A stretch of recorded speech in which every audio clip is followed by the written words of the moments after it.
naturally, before every show, you're kind of nervous because you want to make sure you do a good job. You're going over things with the guest. And even after doing so many of these, I still feel that way. But I kid you not, that introduction actually helps calm me down a little bit because it's very smooth. So it serves dual purpose. It's entertaining. And on top of that, it's a very calming influence on yours truly. And on that note, welcome back to the Mike the New Haven podcast, episode 261. We're on the march towards 300, which is crazy to believe I've been at this as long as I have. And somehow I've been able to stick around. But that's, of course, through the help of great guests like the one we have tonight. I'll introduce her momentarily.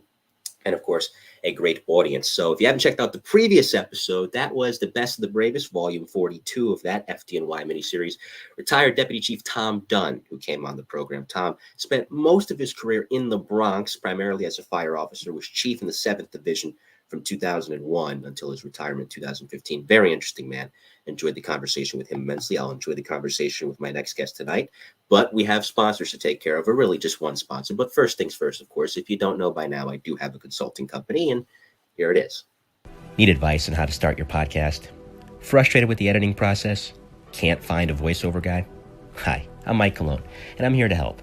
I'm the owner and founder of MC Media Editing Services, your premier consulting company for all things media, where I can offer you consulting advice on how to get started, and once you get started, editing, as well as voiceover work, all for a very reasonable price.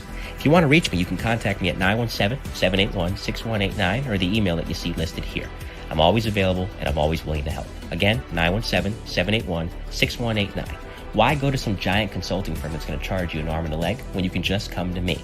If you want to be stress-free, the way to go is to call MC. MC Media Editing Services, your premier consulting company. I love owning my own business. I'm just not going to love filing taxes on it at the end of the year. But anyway, on to Joe Murray. If you're ever caught on the wrong end of the law, call Joe Murray. Joe's a retired NYPD police officer turned criminal defense attorney. With 15 years of experience in the NYPD from 1987 until 2002, he parlayed a successful career in the NYPD into an equally successful career as a criminal defense attorney. His website is jmurray-law.com, where you can reach him at 646-838-1702, or just email him at joe@jmurray-law.com. Love Joe. Good guy and a true supporter of the show. And check out his law firm, like the advertisement mentioned. Thanks to Joe for his sponsorship and continued support of the program. Now, my next guest was and is a well-tenured veteran of New York City's vast news scene, and it is vast, as she'll talk about with me tonight. The longtime Brooklyn borough reporter for New York One News. She was nominated for several Emmy Awards, picked up 3 Press Club Awards along the way, and a tenure that spanned from 1996 until just under 25 years. It ended right at the end of 2020 into 2021. These days, she's president of her own media consulting company, so she knows what it's like to own her own business, and is currently 1/5 of the popular podcast, The Five of Us, which we'll talk about tonight as well. And that, on this episode 261 of the Mike the New Haven podcast, is one Jeanine Ramírez. Hello. Jeanine, welcome. How are you? Hello. Good. Happy to join you tonight.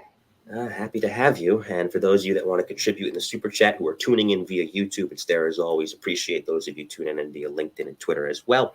So did you grow up in Brooklyn? Born and raised in Brooklyn. I'm a Brooklyn girl. My parents are from Puerto Rico. They met in Brooklyn. They both came to Brooklyn when they were young, and they met in their high school years. And, I was raised here. So I never really... I'm a Brooklyn born and raised, and I like to joke that I was schooled in the Bronx because I went to Fordham University in the Bronx. So, yeah, I'm just a New York City girl. I did live elsewhere. Like, I lived in Manhattan for a little while. I had to move to Texas as part of my career. I did a study abroad program one time, but always, this is my hub, always coming back to Brooklyn. No, it's never bad to stay in your backyard, especially when your backyard has 8 million different people in it. So, why go elsewhere if you don't have to? Where did the interest begin in journalism, if at all? Well, I went to Brooklyn Technical High School. And if you know about New York City specialized high schools, you take a test. And you get in, and you have a cutoff score, and you could get into Stuyvesant High School, you could get into Bronx Science. At the time, Brooklyn Tech High School was the 3 main schools. Now there are more, but by the time there were only 3. And so you took this test, and I got into Brooklyn Tech, And, I was a 14-year-old girl taking the subway for the first time to and from school. And it's a huge building. It takes almost the entire city block. It's 10 floors. It's a landmark building. So it was easy to get lost. It was the east side, west side. It was very hard to navigate this huge public school building. But it was great. It was a great experience, but it's a maths and science school. It's like a STEM school. Before STEM even became a thing, it was a STEM school. So I took technical drawing for architecture. I took, classes that were just the norm. But I really found my calling when I took communications classes, because in that particular school, which is unlike most high schools, you actually declare a major. So by junior year, you have to say, I'm going to major in this. And there was all sorts of engineering classes. Like you could major in aeronautical engineering, civil engineering, electrical engineering. And so most of the kids gravitated towards that. I gravitated towards graphic communications. And in graphic communications there, we studied, there was a dark room and we took photographs and we developed our own film. And then I took a journalism class, and I took, and I was also in the school plays. So I like to be on the stage and talking. So the communication thing really stuck to me more than the math science thing. And so when I was looking for a college, I was looking to see who offered a communications major. And not every school did at the time, not even now.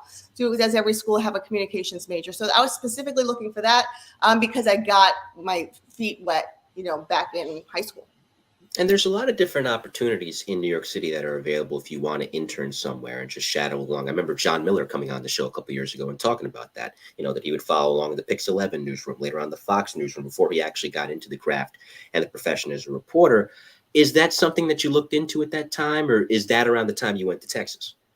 No, so I go to Fordham University and right. I major in communications, right? And so while I was there, the good thing about going to college is that the people who are in your classroom and studying what you're studying, or even the people you're meeting along the way, most of them are going on to a professional life. And so you're building your network as early as your school days. And so I had a friend who was at Fordham University, and he ended up at Channel 11, right? And he was a year above me, Pete McGowan. He's still in the business. He's at CBS right now. Yep. And so he goes and he gets a job at Channel 11, and I bump into him when I'm getting ready to graduate at a Fordham, party thing, like a reunion over the summer. And, he's like, send me your resume. So, that network was already building. And so I was able to get him my resume. I went to Channel 11. And so my first job in the newsroom out of college was that. And I didn't really intern much in it. I recommend people now intern in it, but at that time I didn't do it. So my first job was a freelance position, hourly wage, no benefits, no set hours, working nights, weekends, holidays, what have you, and when I told my parents, after college, I was going to go to this not full-time job. They're like, what? You get a 4-year degree, you're supposed to land a full-time job. But as you know, in this business, that's not really the way it works. So I said, sorry, I have to just kind of try the freelance thing for a while. So I freelanced, and then I became staff at WPIX.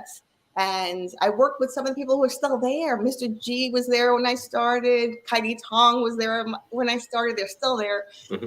And I decided I wanted to report. And once I decided I love the newsroom feel, the energy, right? The deadlines, that I wanted to be the one in front of the camera. I was writing, I was producing, I was field producing, I was working the assignment desk, I was doing all these behind the scenes kind of jobs. And when I decided that I wanted to go on the air, I found a mentor. And a mentor is really important in this business, right? Somebody who kind of could guide you and say, here's, you say, I want to be you, right? I want to be you. Pretty much.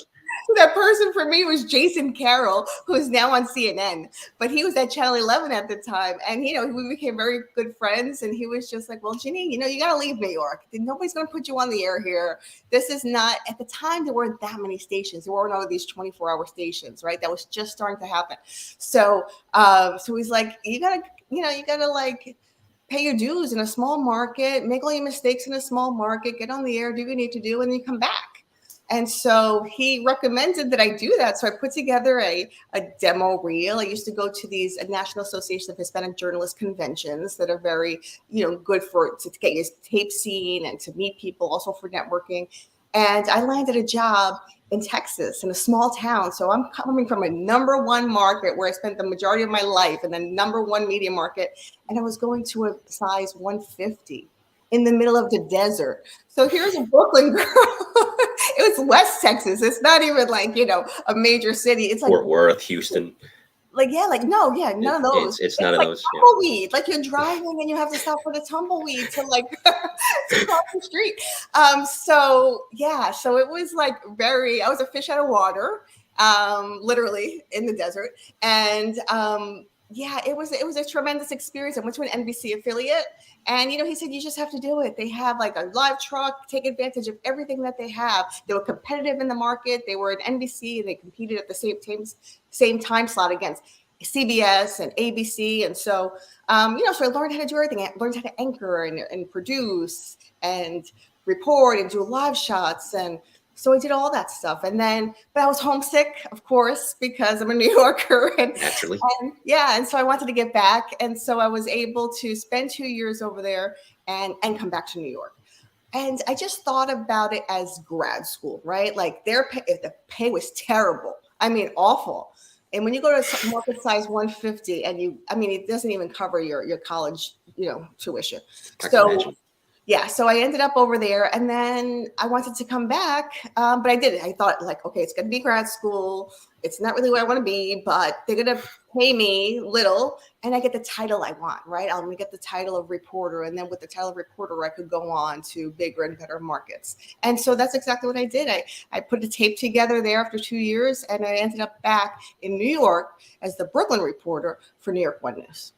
Well, let's go back a second, and we're talking with Jeanine Ramírez here in the Mike the New Haven podcast. This is episode 261, to your time at Fordham, because as I covered this before, Fordham has produced a lot of great broadcasters that are still in the area across different time slots. But you look, if you're a Knicks fan, Mike Breen, who also covers NBA on ESPN as their national broadcaster, Fordham guy. Michael Kay, longtime Yankees broadcaster, Fordham guy. Alice Gaynor on Channel 2, previous guest of this show, Fordham girl. Lauren Scala on Channel 4. Fordham girl. So it's a combination of great broadcasters that not only have gone on to have distinguished careers in broadcasting, but are also still in the city. So when you go back to that time, what was the most pivotal lesson or lessons you felt you learned that are still guiding you or guided you throughout your career? Well, again, the networking is very important. And, I bumped into Alice Gaynor in the field. It's like, Fordham, you have a connection, right? And that network is that connection. So you share an experience. And that experience is we lived on the Fordham campus up in the Bronx, Roseville. And you could talk about the dorms and the cafeteria, you could talk about things, and you share that bond because you went through it for 4 years.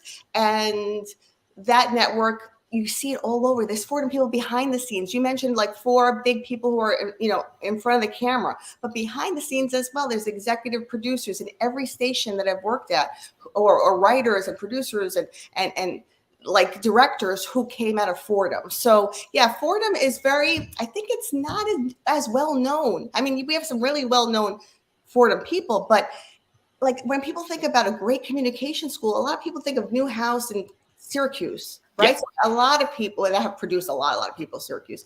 So everybody thinks about that as a New York communication school, and Fordham gets less play, but it really is a powerhouse because a lot of the alum stay in New York City. Mm-hmm. And Vince Scully, I think, was a Fordham guy too. And I think the only reason that he left is because the Dodgers left. Otherwise, if the Dodgers stayed in Brooklyn, he probably would have stayed there too. Right. And he's arguably the most notable graduate of their communications program. So you're coming to New York City, back into New York City, I should say, in 1996 during a really interesting time.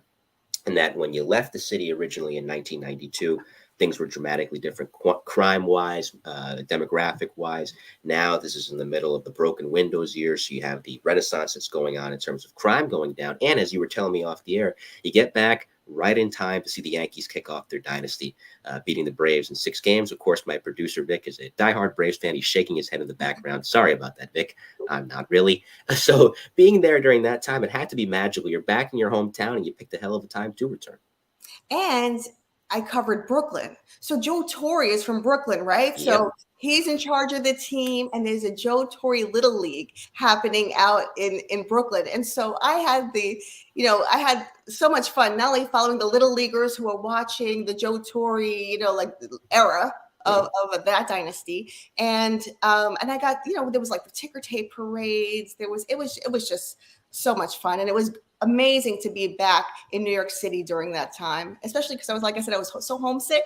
Mm-hmm. And I was in Texas all those years. To come back when the city is just alive in baseball mania was incredible.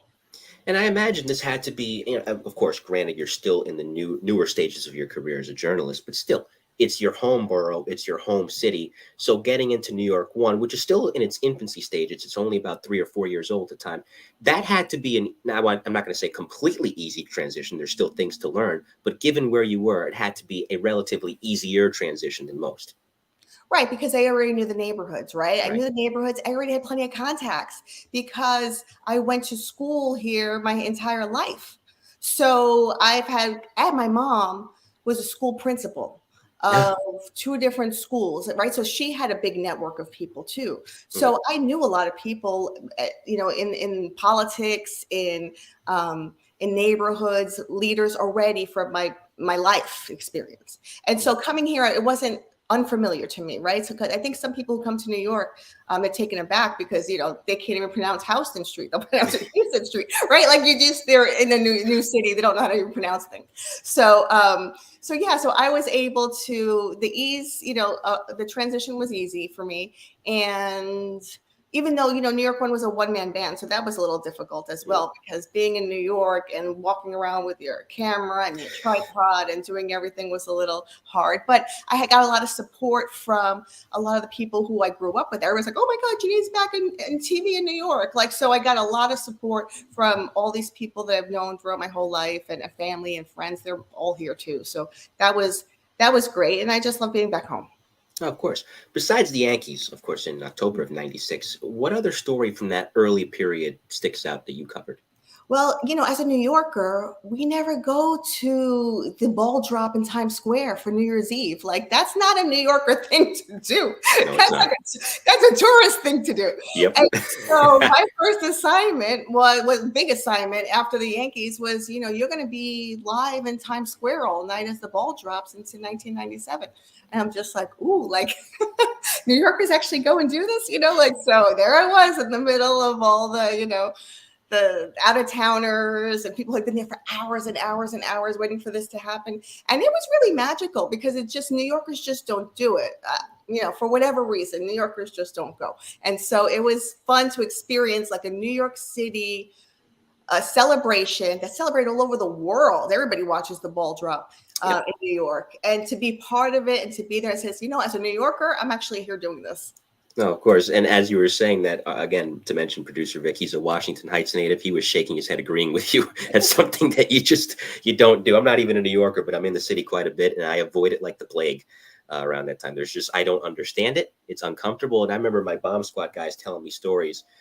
Tony Biondolillo, who's a retired sergeant of the unit, that he would run into people that were standing there wearing diapers in line for hours. Like, right. Where do they go to the bathroom? Exactly. And I don't understand it.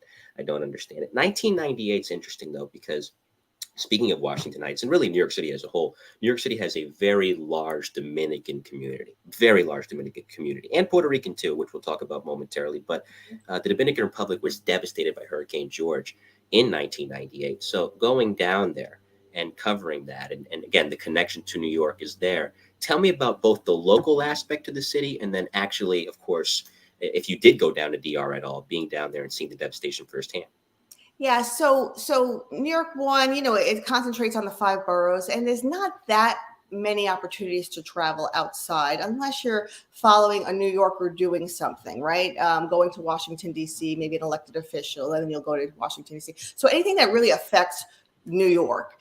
And as the Brooklyn reporter, most of I would say the Dominican, there's a lot of Dominicans in Brooklyn as well. And there's a lot of Dominicans in Manhattan, and all over, but those two concentrations, I was able to see what the local response was to Hurricane George. So they were all collecting, canned goods, clothes, whatever they could to send down to help family and friends who live on the island. And then New York One decided, because it's such a local story, because it's impacting so many Dominicans here and Latinos, all over the city, that we should go down there as well. So yeah, so it was interesting. So we were able to go down to Dominican Republic. I mean, even our hotel was like, there weren't that many rooms. It wasn't like comfort.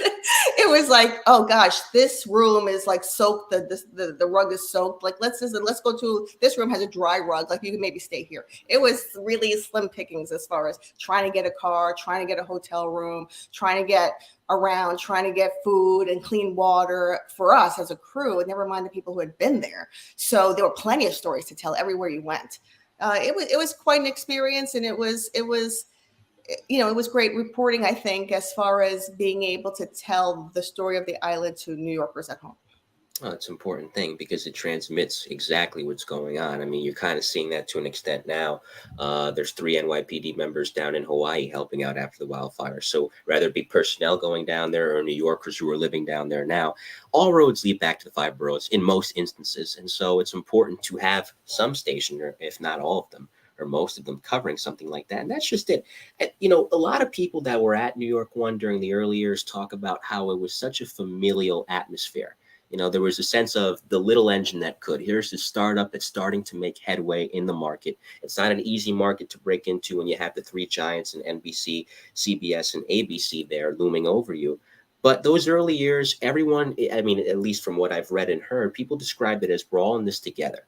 And so that had to be a good part of it, too, that not only you're back in your hometown, but you're all, you as a reporter, the executives above you, you're all growing together. You're all evolving in the business together.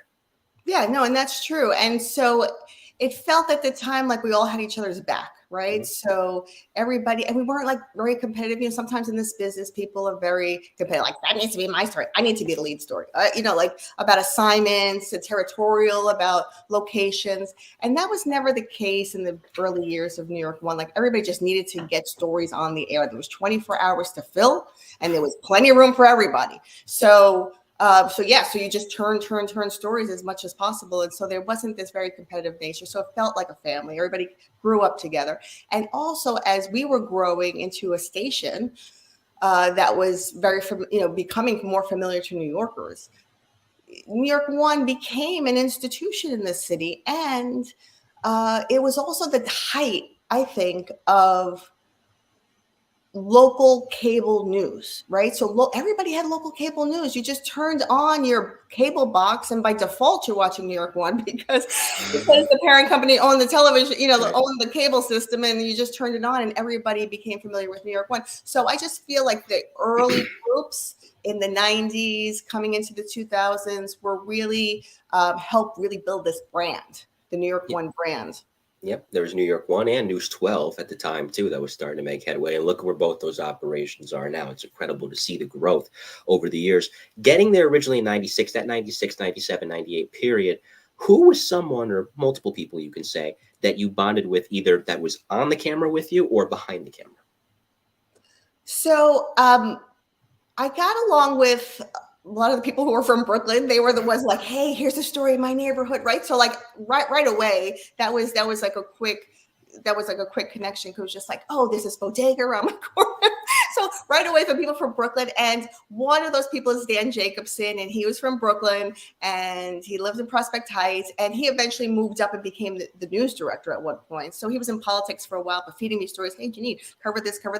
And then, I was very tight with the news director at one point because he was a Brooklyn guy, and we had a lot in common that way. And then I became very good friends with Rebecca Spitz, who became the Manhattan reporter. A lot of the borough reporters kind of got along because Dean Manager in the Bronx, yep.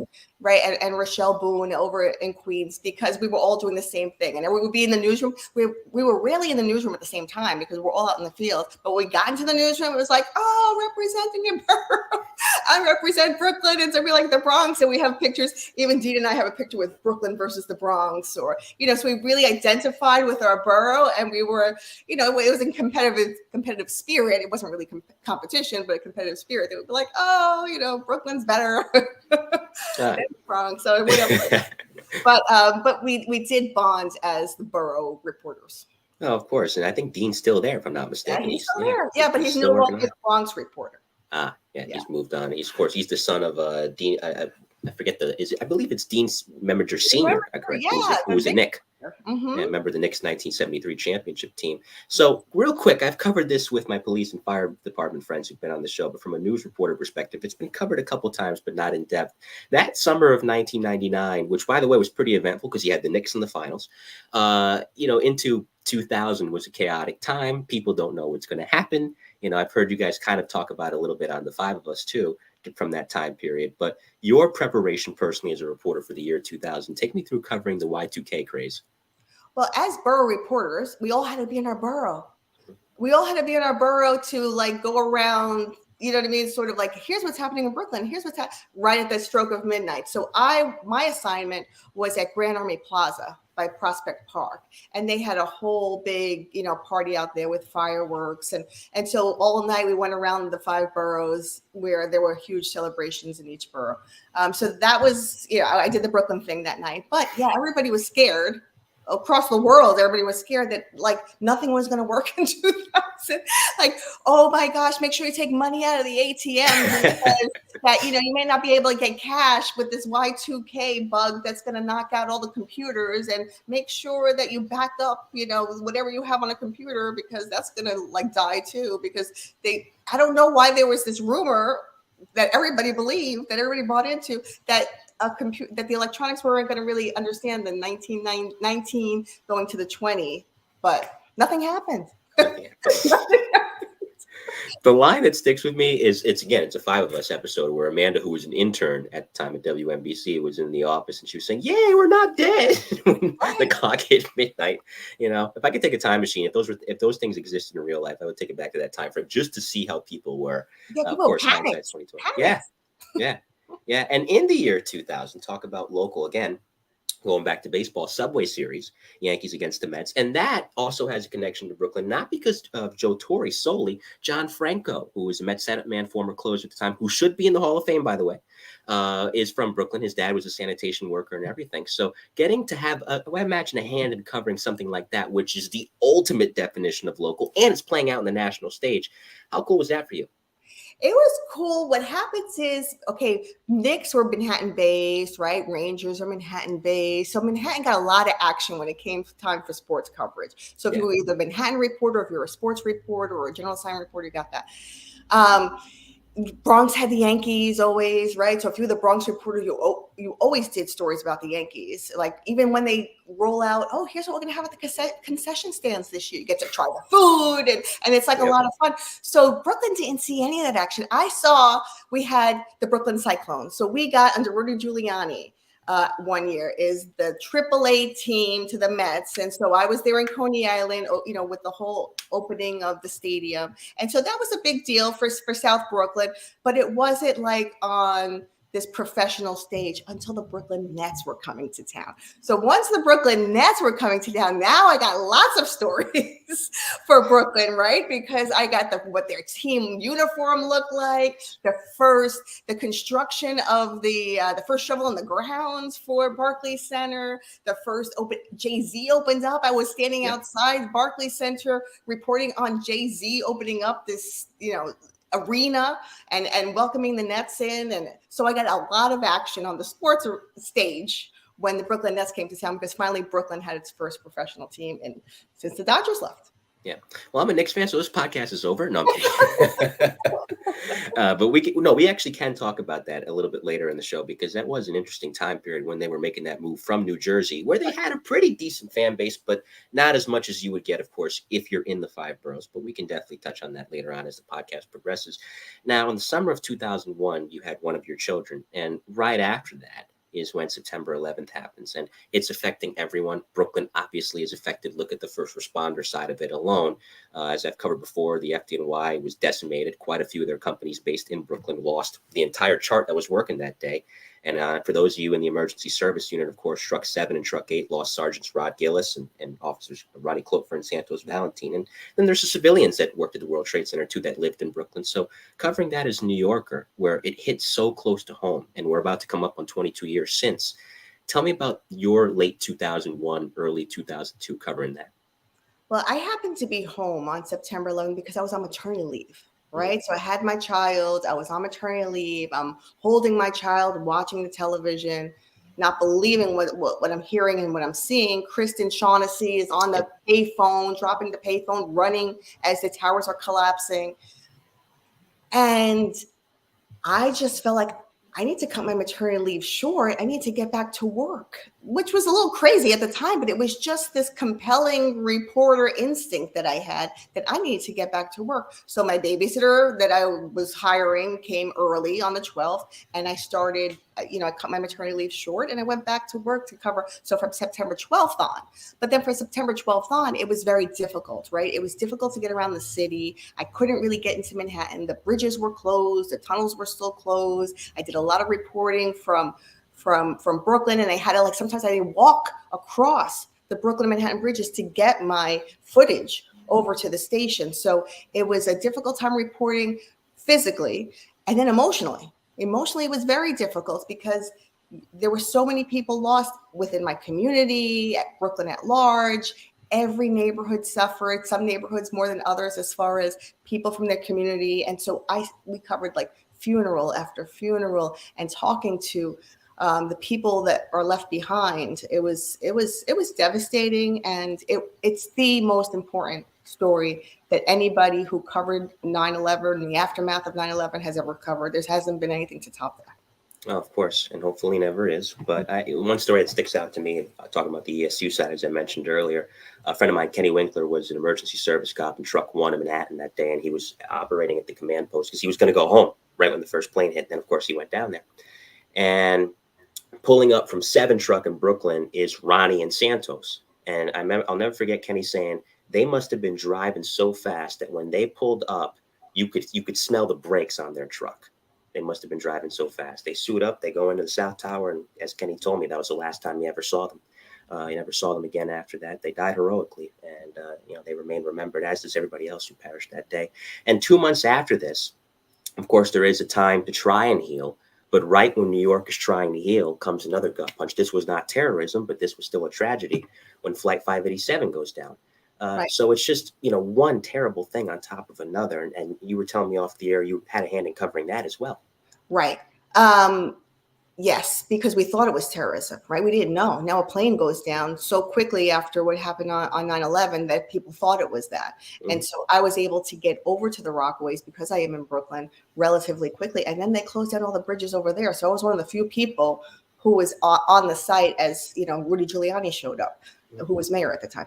So yes, that was tragic as well. At least it wasn't terrorism. I mean, it's horrible, but everything could have been worse. Maybe I don't even know, what to say, because it was devastating to the families, and most of the families were not there. But what happened there was the families couldn't even get there, right? Because they did lock off that whole area of New York. So I really didn't deal with the families there as much as I dealt with the people where the debris fell on the houses and the emergency response, more so than I dealt with some of the funerals, because most of the people, the Dominicans who were on that flight, most of them were Dominicans, right? Yep. From New York, that they did not live, most of them didn't live in the Rockaways, or they didn't live, in that part of my part of Brooklyn. So I didn't cover a lot of the aftermath. I just covered that day.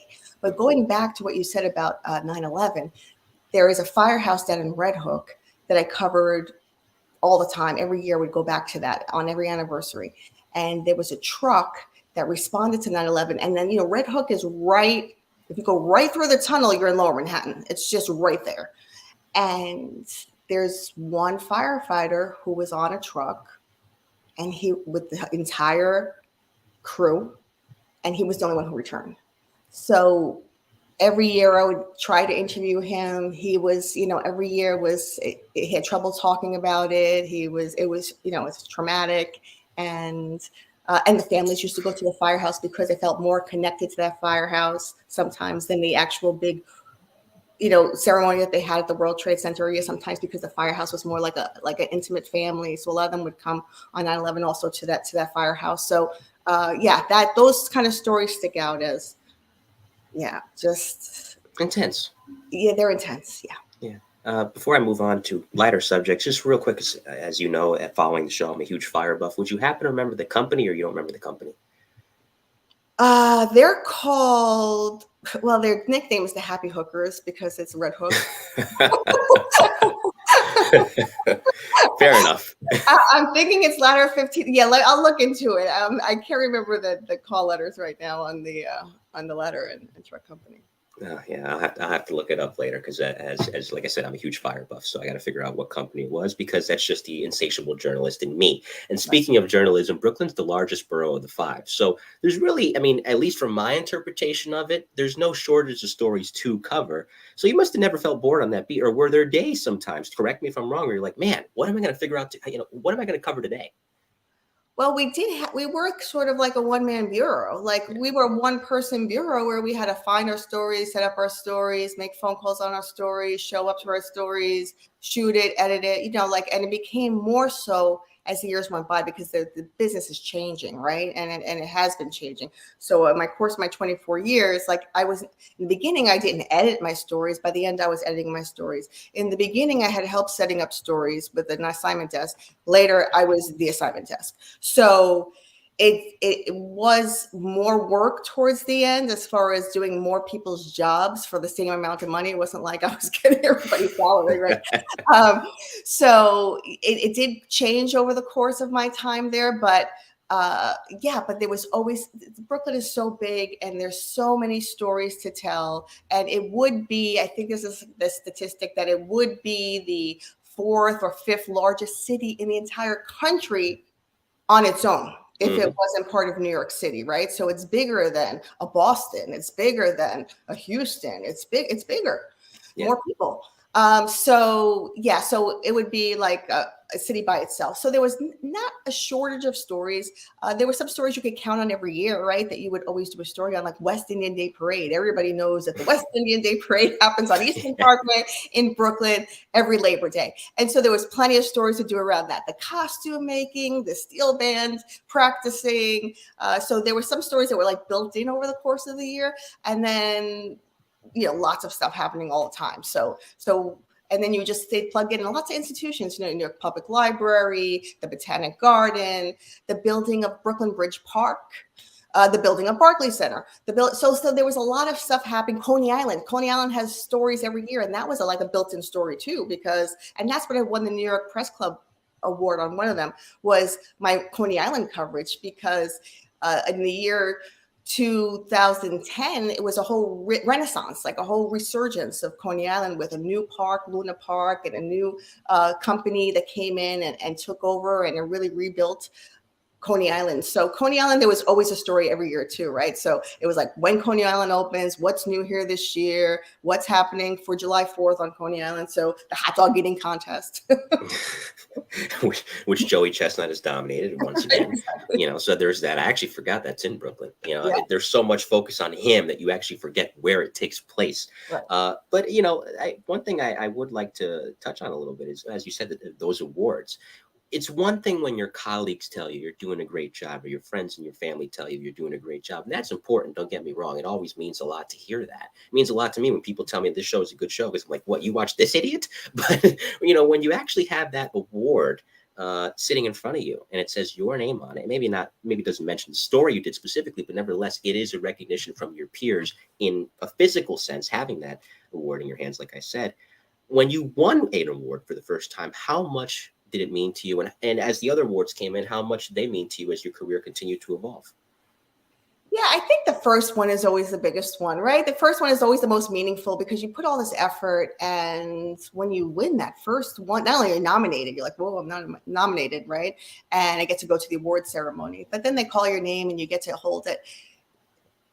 Yeah, it's a validation. In a lot of ways, it's a validation. And I know specifically for the Coney Island stuff, like I was the lead reporter in this entire city on everything Coney Island, right? So I knew, when a permit got through, I knew when they were going to put the shovel in the ground, I knew what the name of the new roller coaster was going to be. Like anything that happened in Coney Island, I was on it. So it was real validation that I know my stuff. I know my beat. I know Coney Island. I know the players. I know what's happening. Like you have to watch me to figure out what's going on.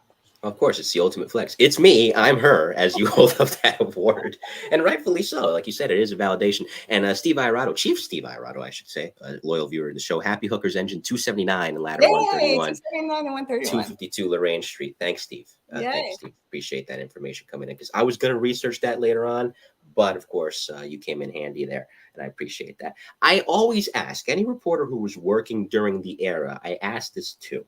And I've gotten a couple people that said they were working, but never shared it on this show. At least they shared it off the air. When the blackout hit in 2003, were you working for that? Please tell me you were. Yeah, we were working, but I wasn't working when it actually happened, but I had to go into the office. And so Okay. going into the office was a nightmare because we're on the 6th floor of, the Chelsea Market is a big industrial building in Manhattan. And so you're walking with all your gear besides covering the story during the day, but there's no elevators. You got to grab all your stuff so it was like physically a lot, right? Because no air conditioning, no elevators, no ice water. Nope. No, right. So it's taxing to cover those kind of stories, but thank goodness it was short-lived, that blackout. Yes. Yeah. And we just hit 20 years since that, and which time flies. My goodness, I was 3 years old when that happened. But, going back to something you mentioned, I forgot to touch on this, but I remember Roma mentioning this when she was on originally last May, where as talking about being a one-man band, I think you guys, there was a specific massage parlor that New York One had to deal with, I guess, to send you guys there for chiropractor treatment from carrying those cameras around, at least before you got cameramen and camerawomen. I imagine you benefited from that deal? Well, I never got that perk, but but they did bring people in the office sometimes to kind of do some physical, training and massage kind of stuff to get us, I don't know, but it was rough because the equipment was heavy, except the equipment's getting lighter because now, right? There used to be like a big camera and then the cameras kept getting smaller and getting smaller. Now people are out there with their iPhone doing stories. It's crazy. Yeah, I was watching an old episode of Law and Order, which is like a time capsule of the 90s and 2000s. And the episode's from like 1991 or 92. And they have those big boombox looking cell phones at the time. I'm like, if you don't get that freaking radio off your shoulder, one of the detectives it's huge. I'm like, I don't know how you guys did it back then, but I that generation of reporters was different, to say the least. We're talking and they also had separate jobs. Like there was an audio guy. Yeah. The audio guy, all he did was hold the boom mic. That was his job. He, and it was a union job, and he held different from the camera person who was the camera. It was just separate jobs, very specialized, and they were very good at what they did. And then all of a sudden, it became all these things combined, and everybody does everything. Yeah. Seeing what they had to do back then, to borrow a term from my late great grandmother, I know. Hamas. I never would have. Nunca. No, Hamas. So, you get to 2006 and it's 10 years, and then 2011 is 15 years. And as we were talking about off the air, comes a point in time when you're so busy, you don't really realize it when you're in it because you're grinding and you're working hard every day. And it's like, oh, wow. Been here 10 years. So wow, I've been here 15 years. Man, the time has flown. And now, the same way people were mentoring me back in 1996 when I got here, I can mentor others. And the game is changing, like we talked about off the air. It's continuing to evolve during this time period, not just with equipment, but with everything, presentation, so on and so forth. So when you would have those opportunities to pull interns to the side or younger reporters just breaking into the side, what would you tell them? Well, I had some amazing interns who have gone on. Omar Tia is over at Channel 4. He's an amazing producer. Anselm Gibbs is an amazing reporter. He's over at BBC and ABC, and they were my interns. So it gives you a sense of pride. It's almost, you're not the parent, but you're like, wow, I helped shape this young mind, and they become brilliant and they're doing great and they're an expert in their field now when they came in knowing nothing. So yeah, there is this sense that taking people under their wing and showing them the ropes and allowing them to grow and see them grow and giving them opportunities, that's an amazing thing. And I've seen it. And I think we all are responsible for doing that, right? Pick somebody up and in any field, really, you really need to, just because you're successful, you really need to help the next generation kind of move in. And I think that, for the most part, like I said, the New York one, when it was a family-like atmosphere of like really early on, that everybody kind of really did that. Everybody kind of helped everybody along, and people who started entry level really were able to move up within the company, and some of them even got on the air. Like even Rebecca Spitz, as I mentioned, Rebecca Spitz, she started as an intern in college. Then she became a writer. Then she became a producer, and then she became the Manhattan reporter for New York One. So there was a nice like trajectory that she was able to learn and grow. Well, of course, it's always a rewarding feeling, as you said, and you talked about in the Five of Us an episode, regarding interns that have gone on to do great things. And you do not know how many notes I took from that episode. Okay, do this, don't do this, do not do this either. Don't ask the reporter for their lipstick, as you told that story. Yeah, that's a big no-no. Amongst other things, even though I don't work in a newsroom, working in a firehouse, the same thing kind of applies to you. Do not do this, that, and the other. So it's very helpful, and we'll talk about that podcast momentarily as well. The weather beat for a reporter can be quite unforgiving at times, not when it's the summer so much. That's different. That's always nice, especially to get to go down and do a live shot at the beach. But when the blizzards hit or the heavy storms like Sandy hit and they're putting you out there, can't be too much fun. So particularly with the blizzard, if you were put out there in a snowstorm, what was your remedy for getting through that? Yeah, I mean, any extreme heat. Or extreme weather, like even the heat, you're saying, oh, it's nice to do a beach shot, but sometimes it's not. Sometimes you're just sweating and you're trying to keep your makeup on and you're trying to keep your hair. It's like, it's blowing all over the place, or you have to keep patting your face down because of the sweat. So it's just, sometimes it's not fun to be in the heat, but I prefer the heat over the cold and the rain. When it's raining, like really hard too, it's very difficult to do your job because you have a camera lens and the raindrops keep falling on the lens. So now it's constantly, you don't get a good shot. It's constantly blurry, right? You get these raindrops on the lens. It's very hard to keep it dry. Holding an umbrella while you're doing that is very difficult as well. You're trying to hold the umbrella, you're trying to hold the microphone, and you're trying to operate the camera at the same time. Very, very difficult. So any extreme weather is hard, and blizzards, yeah, they're not fun. And everybody's on call. When a blizzard is coming, you get the phone call from the newsroom, everybody on standby. If this is going to be a full team effort here. So you're just like, oh shoot, what's going to be my assignment tomorrow, Which I've never understood, because I'm like, I can look outside my window and see that it's bad and I shouldn't go anywhere unless I absolutely have to. Right. Why do we need someone telling me, standing there in the freezing cold with snow coming down on them, telling me, yeah, it's bad, don't come out here? I can see that. Right. Yeah, I never understood that. But hey, they still do it. And it's like all hands on deck for any time there's extreme weather. So yeah, those were like rough, because you're just like, oh shoot, where am I doing? Where am I this? Where and everything gets soaked, and you have to have extra, and you have to have food, and you have to have waters, and because you're out in the field and you don't know when you're going to be able to get to a store to buy. So like you have to have stuff on you all the time. Mm-hmm. Oh yeah, to go back, so to speak, which comes in handy for things of that nature. Now, I guess we can get into, actually, you know what, before I ask the question about the Brooklyn Nets or New Jersey Nets coming on over to Brooklyn, when one has a lot of time in a certain profession, even if they love it, which obviously you loved it and still do, it's sometimes one can get jaded or a little bit weighed down by some of the frustrations, or not even frustrations, but just the routines of it. So what's the key, or what was the key for you personally to maintain that passion and not get jaded as 15, 20 years went by? I think it's telling the stories that you would like to tell. That's the most important thing always for me, was giving people a voice that never got a voice, like seeing a story that they would never even know how to tell. They don't know how to access television. They don't know how to access media, and they have an important story to tell, and being able to tell that story, those are always the most important part of my job is, and also just being a Latina face as well, because there's just not that many of us on television.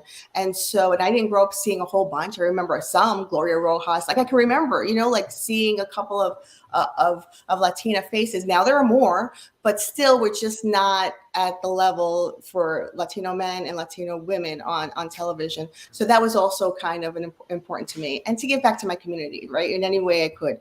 So because they saw me on television, they're like, oh, can you MC my event? Can you moderate my panel? Can you, come out and do a career day at my school? So I was able to give back in a lot of ways. And so that was important to me as well. That kept me motivated. That's an important thing to do for sure. 2012, like I said, the Nets are coming over, and they were marketing that hard. And Mikhail Prokhorov, who was the owner at the time before he sold, went after James Dolan, which was hilarious. And 12-year-old me, 23-year-old me is like, whatever. But 12-year-old me was like, how dare you? I thought it was sacrilege to come after the Knicks. Right when the Knicks were actually not trash for a change, and they're not trash now, thank God, finally, because I deserve this. I've suffered a long time. But this is the time when they had just gotten Carmelo Anthony and they got Amari Stoudemire, and here come the Nets. It had not been good the last couple of years in New Jersey. The passion for those Jason Kidd and later on Jason Kidd, Vince Carter teams had kind of waned. He was long gone. So was Vince. And for the first time, as you said, here comes a professional team to Brooklyn since the Dodgers left. Now you're a lifelong Brooklynite, sans for a few times, like you said, when you went to Texas and lived in Manhattan for a period of time, as you were telling me off the air, but a team's back. And this was something that was rumored as far back as 2004. So when they finally came back, that first night tip-off for the 2012-2013 season, how cool was that for you? That was amazing because you're like, oh my gosh, to have Brooklyn on your shirt, and to say this is Brooklyn, this is the team. Like, it's not New York, it's not Manhattan, it's not the Knicks, it's Brooklyn, like Brooklyn Nets. It was amazing. And to have Brooklyn win a title perhaps someday, right? It's still far away. It definitely wasn't these last couple of years, even though we're like this. But to do that again, I wasn't here for the 55 Dodgers? I wasn't around. But the people who talk about that are very passionate about those Brooklyn Dodgers and Brooklyn winning its own championship. So Brooklyn, because it feels like its own city for a lot of people who live here, to have Brooklyn represented on a national sports stage, international sports stage, really. Oh, yeah. Incredible. And even the Islanders were there for a period of time. Unfortunately, that didn't work out, but I didn't mind. I must be one of like 5 people because people preferred them on Long Island because that's where their history is. But, I didn't mind having them in the Barclays Center either. That was cool for the period of time they were there. Yeah, right. I covered that too. But it was awkward because the arena was built for basketball and not hockey. So the center hang on a hockey, on the hockey ice didn't fall in the center. It was like off center. So it just kind of didn't work so great in Brooklyn. They tried. Yeah, they did try. Yeah.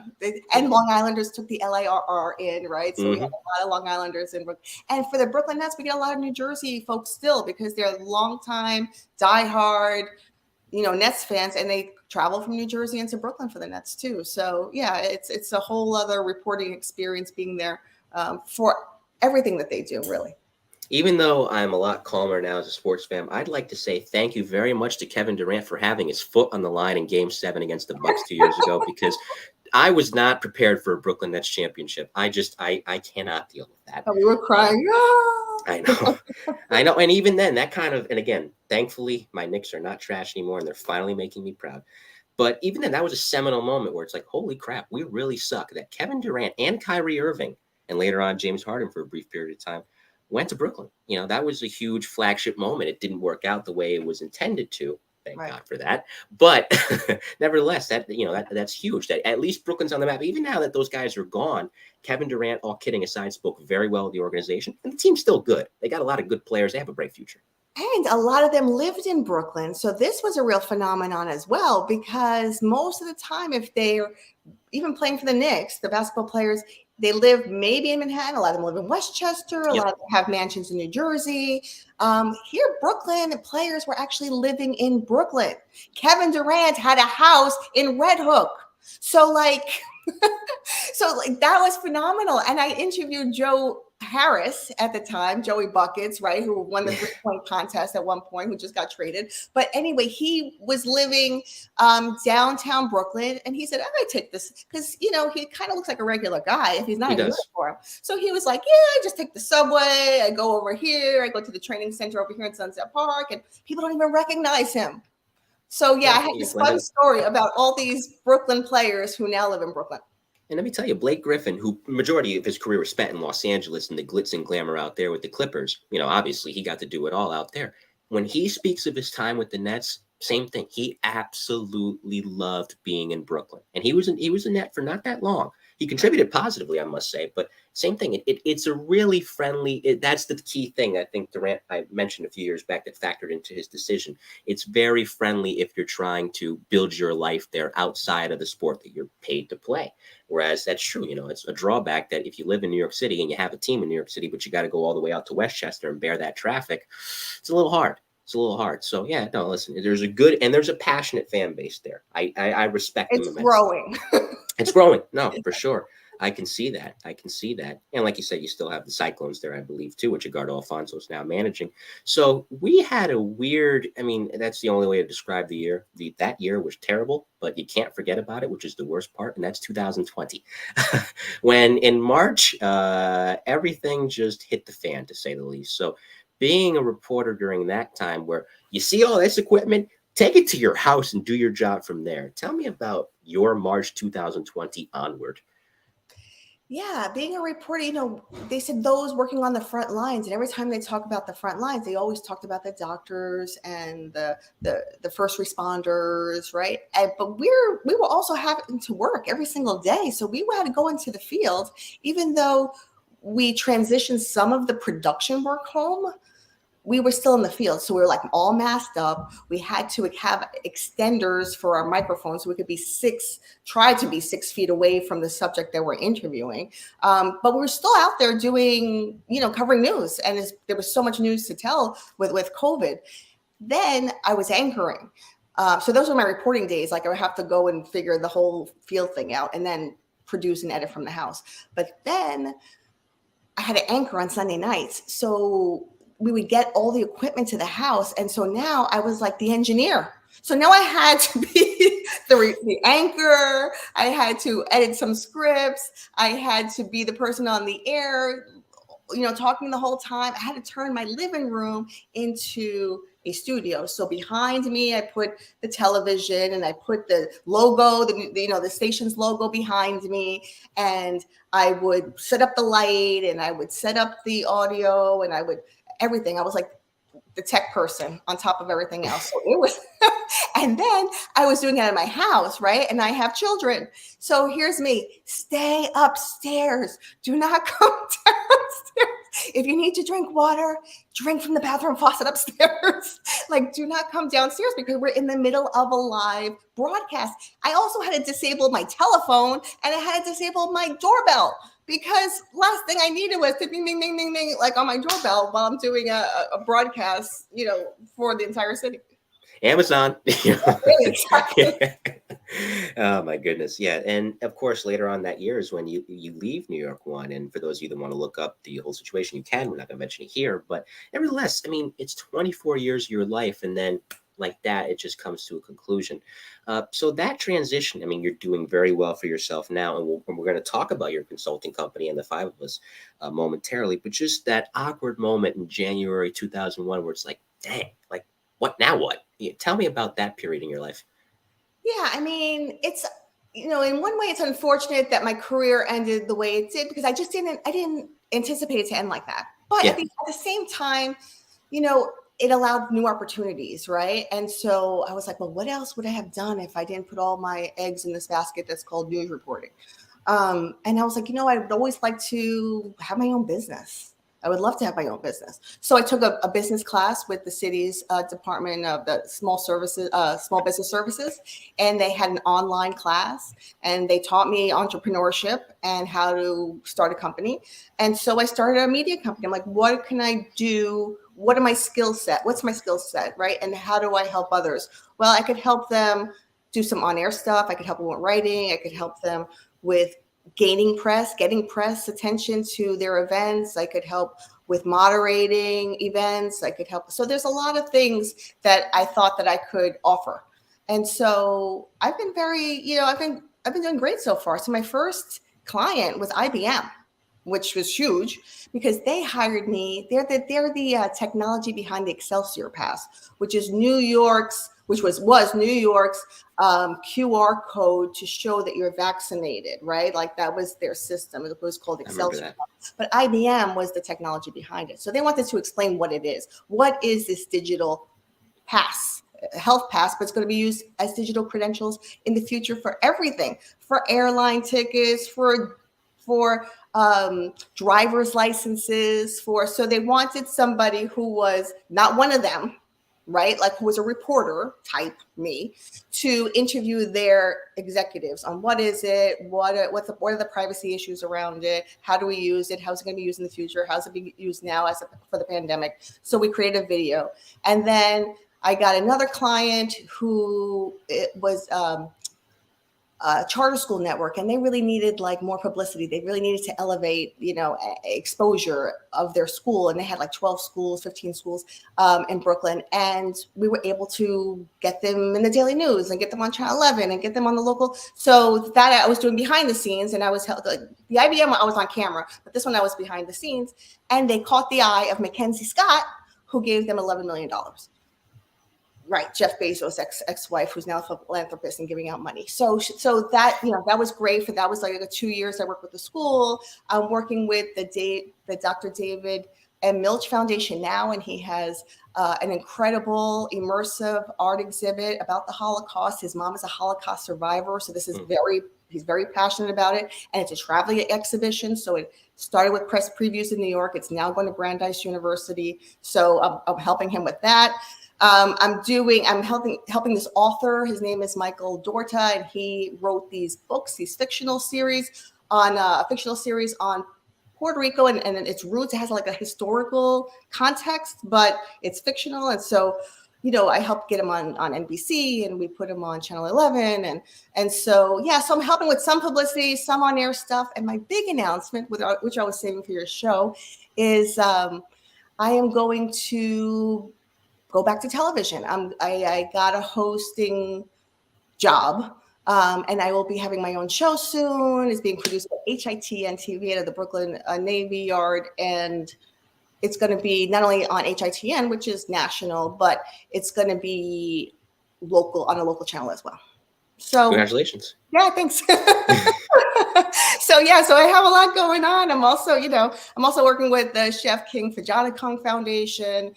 We lost Chef King earlier this year, and we're trying to keep his memory alive. He was known as the pioneer of Filipino food here in New York City. So we're trying to create events that kind of keep his memory and his spirit alive. So lots of projects, but in an entrepreneurial kind of way, which is different. And it's kind of fun because it's diverse enough to keep me, challenged. Well, the highlight of this show is going to be very easy, and it's not often that people announce things of that nature on my program, but thank you for choosing my program of all programs to announce something like that. I feel honored. So congratulations. I look forward to watching you back on television very, very soon. And that brings us to the five of us. Well, technically, you're already back on television because the five of us is syndicated now. Yeah. And that's it. Listen, it's a great show. I know it's particularly popular with the female audience, but I came in on LinkedIn recently under one of the posts. I said, no, men too. I'm here. I do enjoy it. I do listen anytime an episode comes out because, listen, the lessons you guys are talking about are applicable to everybody, man or woman, and I know, like I said earlier, I jot these things down either mentally or sometimes even on my phone as things that can help me in the workplace. So it's not easy. I mean, I know you guys are working on a book as well. It's not easy to transmit all these thoughts sometimes, even if you have a lot of experience in television, but your acumen and your experience has blended together so well. You have a great production team assisting you with that. And the thing that I love every time I watch the show on Spotify, you guys look like you're having fun. Yeah, we've bonded, right? I mean, this is my family. We've become like family members. Yeah. And we worked together for years anyway, right? So we worked together for years, and we were already friendly and friends. And then we all left on the same day. And we all kind of had said, like, over the course of that last year and a half, we got so much response and feedback from people who were saying, oh, like, I have this workplace issue. Oh, I took a severance package, but what can I do about this? Oh, I'm dealing with a toxic workplace, or whatever it is. Like, we got so many people reaching out to us that we said, well, how can we help them? Like, we had each other, and we really want to make sure that people are just not by themselves alone, not knowing where to go. Do they go to HR? Do they not go to HR? if they have an issue. So we said, let's break down what some of the problems are, some of the basics. Let's write a book about it.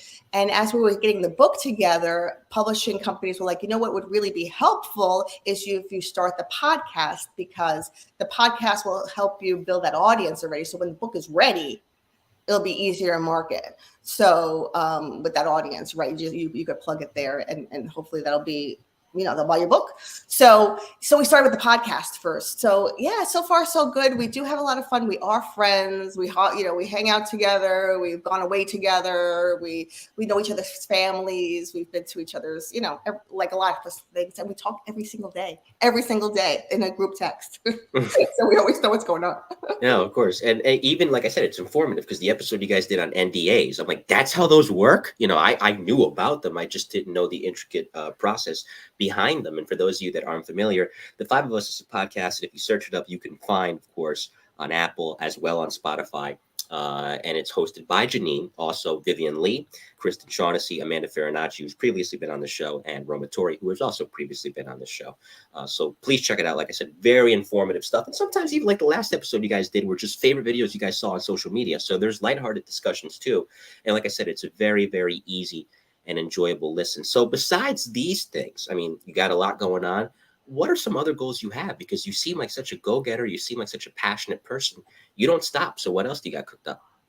Well, this HITN project is interesting because HITN is Spanish language television. It's sort of like a PBS. It's national. It's funded like by foundations and government officials. And it's predominantly in Spanish. I've never done broadcasting in Spanish before. So while I speak it at home, I got a lot of Spanglish going on in my household. Like I just have never broadcast. Have you broadcasted in Spanish? No. No, it's the same thing, Spanglish, and the thing that's going to be hard if I ever do, and I don't plan to, is we speak street Spanish. The proper Spanish is, I'm like, people talk like this. I'm like, but for example, for those of you that don't speak Spanish, the proper terminology to park your car is what? Estacionar su carro. What do we say? Parqueate ahí, or parquear, something like that. So something like that is a little bit of a snafu, right? To where, that it's interesting. I wonder how it's going to be. I'm sure you'll do fine. Yeah, because we've never been formally educated, like from first grade, second grade, third grade in Spanish, right? So because we grew up here. And so our Spanish came from our parents listening, and it was, speaking conversationally, but never like grammatically, always like, on it. Mm-hmm. So this show is going to be Spanglish, which is interesting. It's going to be 80% English and 20% Spanish because they do want the flavor and the culture in it. Right. So that balance is also going to be a little bit of a challenge too, but it should be fun. I'm looking forward to it. And everything else will be subtitled out and it's going to be fun. Oh yeah, I'm sure it will be. There's certain radio stations that do that in the city. I think La Mega does that. If they have an primarily English speaking guest in there, they'll do that. So it's not a hard concept. I think, to translate it to television won't be bad at all, because think about it. As somebody that grew up watching Primer Impacto on Univision at my grandparents' house, I'm like, and again, this is somebody that understands Spanish, but when they're telling these stories and they're speaking fast too, I was like, huh? but I'm sure you'll do fine. So hours flown by. It's been incredibly enjoyable. We'll now go into the rapid fire. So the show. So it's 5 hit and run questions from me, 5 hit and run answers from you. You can say pass if you want. Are you ready? Sure. Okay. First, and this is where you could say multiple. You don't got to say one person. Funniest colleagues you ever worked with? Well, Amanda Farinacci is very funny. Yes, she is. And Rebecca Spitz is very funny. And so, those two will be at a company meeting or, something serious. And we'll just look at each other. And, when you just have that friend in your room, especially if the supervisor says something really dumb and you just look at your friend and you really want to laugh and you really can't, either you text them something or you just give the glance and you're trying not to laugh. So, so those, they're very funny. I remember one time Rebecca Spitz and I got that book. It's a not really a children's book. Have you seen this book, Go the F to Sleep? It's like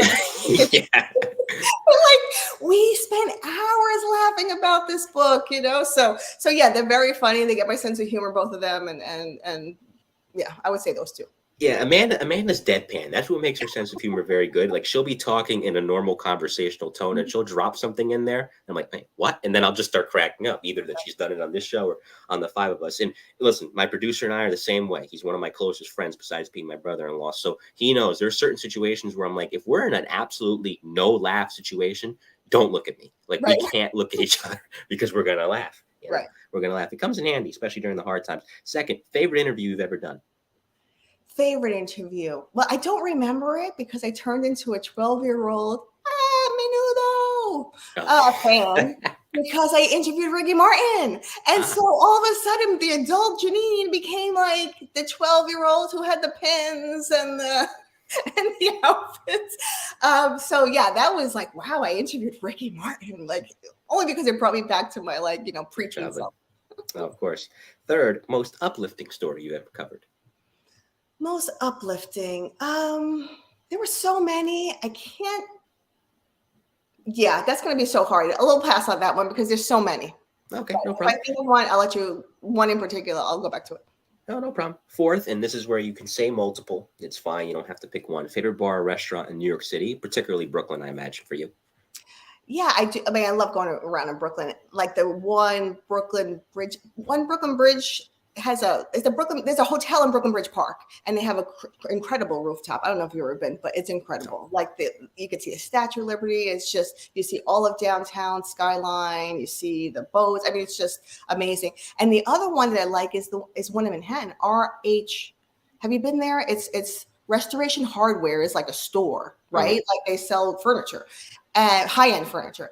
But in the meatpacking district, they have a rooftop on top of their store, so you wouldn't even know that there's a restaurant on the top. And it's a place, like it's a scene. It's fun. It's good for the bar scene, food scene. It has an outdoor patio. It's good. You see the skyline. The food's good. Yeah, that's a fun place. You should go. RH. I will have to visit it. I'm in the city quite a bit. I'll be in the city quite a bit during September and October as well. So try to get in there. Check it out. Fifth and finally, if you could, we talked about it earlier, but you could expand that here. Let's say you get somebody that just walked into the newsroom, right? In this looking to get on the air, or maybe as a reporter already, they're just young in the game. What advice would you give them, given your experiences? Well, the business has changed. So my advice over the years has changed. And now it would be, you just need to know everything. You need to know the technical side, and you need to know the editorial side, and you need to be in the know on what's happening on all these social media platforms, and a lot more than when I started out. Before it was just writing, storytelling. It was just sort of the basic stuff. And now you just really need to know all the social media, all the technical side. You need to know the storytelling. You need to be a good writer. You need all of it. And you need to be on the go 24/7. It's a hard business right now because news never stopped. And it wasn't like news ever stopped. It was just that now everybody becomes a storyteller because they have their phone and they're telling stories live on Facebook, live on anywhere. So you're also competing against all these, other people who are just chiming in on some of the stories, and some of the facts are correct and some of the facts are not correct. And so all this, how can you even tell a difference? Now they have AI where they can mimic people's voices. Yeah. And, it's getting harder and harder. And so you really need to know everything. Of course. I mean, I'm not knocking them because I follow them. Look at Loud Labs. Look at how they've taken off. We're essentially the guy that runs Loud Labs, for those of you that don't know that are outside the New York City area. It's a guy by the name of Adam. He will go on his bike, and he's in very good shape because to bike around to these stories is not easy. And he'll have his camera in hand, and he'll go live from Instagram. Any story, usually a crime story is what he covers. And he'll do interviews on the street. So you're seeing more and more of that now, where 25 years ago, there's about one or two people doing that. Now, as you said, with the phones, it's everybody's Citizen app. So it's a number of different ways that news gets out there before the news reporters can often get there. This has been great. I highly enjoyed the conversation. Stick around. We'll say goodbye off the air. I linked all your information in the description of this episode for those of you who want to follow Jeanine or also check out her website. And please, again, listen to the Five of Us podcast. But besides those things, any shout outs to anyone or anything that you would like to give? Well, yeah. I mean, my family's listening. And so I would like to be able to, tell them hello and, sorry, you can come downstairs soon. Sorry about that. Yeah, sorry about that again. But yeah, I just, and I love Brooklyn, and I just want to thank my Latino community and my Brooklyn community in particular, because they still support me, even though I haven't been on the air, doing Brooklyn stories for the last 3 years, or getting my Latino people on television, but they're still supporting because they know the work that I've done over decades, and I'd like to thank them. Well, of course. Thanks to them, and thanks to you, and thanks to your family as well. Thank you for letting me borrow your mom, and to Mr. Ramirez, thank you for letting me borrow your wife for the hour and change. I highly enjoyed her company. And like I said, Jeanine, stick around. We'll say our goodbyes off the air. Thanks to everyone in the audience. Like I said, if I don't shout you out, like I've said many times before, it's not that I don't appreciate you. It's just I'm afraid I'm going to miss somebody, and then I feel bad about it. So I see all you in the chat via LinkedIn, via YouTube, of course, as well. And I appreciate each and every one of you for your consistent support of the show. So thank you very much. Don't think I don't see it. It means a lot, because I'm not here if it's not for you guys. Like I said at the top of the show, you're a great audience. Coming up next on the Mike the New Haven podcast, I'm going to combine two miniseries, and this is going to be a unique concept, and the job requires it. So we have the E-Men inside the NYPD's emergency service unit. We also have the best of the bravest interviews with the FDNY's elite. Hopefully, if all breaks right, we're going to have 3 retired emergency service cops, 3 retired FDNY firefighters to talk about the 1991 Union Square derailment. Up until that point, it was one of the largest mass casualty incidents in New York City's history, and it turns 32 years old this month. So we're going to go back in time and cover that fateful day in the late summer of 1991. That's this Tuesday, 7 p.m. for what will be titled the best of both badges, because that day they did an awesome job under some really, really chaotic and unfortunate circumstances. So stay tuned for that. That's Tuesday at 7 p.m. Eastern time. In the meantime, on behalf of Jeanine Ramírez, I am Mike Colón, and we will see you next time. Have a great weekend, everybody. Take care. Stay safe.